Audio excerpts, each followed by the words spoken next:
સુરત શહેરના વરાછા વિસ્તારમાં જવાહર નગર સોસાયટી પાસે ઘર આંગણે રમતા રમતા ગુમ થયેલા 3 વર્ષના માસૂમ બાળકને વરાછા પોલીસે માત્ર ગણતરીના કલાકોમાં શોધી કાઢી તેના પરિવાર સાથે મિલાપ કરાવ્યો હતો।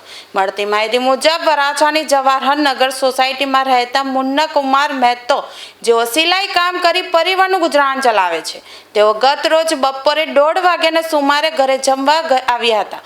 આ સમયે તેમનો 3 વર્ષનો પુત્ર કાર્તિક ઘર પાસે રમી રહ્યો હતો।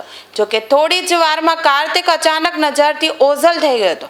પરિવારે આસપાસના વિસ્તારમાં ભારે શોધખોળ કરી હોવા છતાં બાળકનો કોઈ પત્તો લાગ્યો ન હતો। અંતે ગભરાયેલા પિતાએ વરાછા પોલીસ સ્ટેશનમાં જાણ કરી હતી।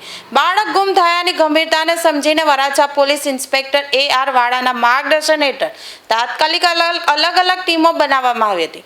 PSI AG પરમાર અને તેમની સર્વેલન્સ ટીમે ઘટના સ્થળની આસપાસના CCTV ફૂટેજ તપાસવાની કામગીરી શરૂ કરી હતી।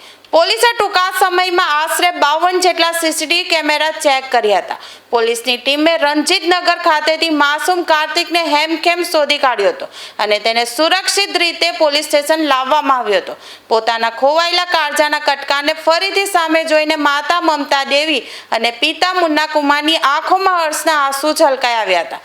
વરાછા પોલીસની આ ઝડપી અને સંવેદનશીલ કામગીરીની સમગ્ર વિસ્તારમાં પ્રશંસા થઈ રહી છે।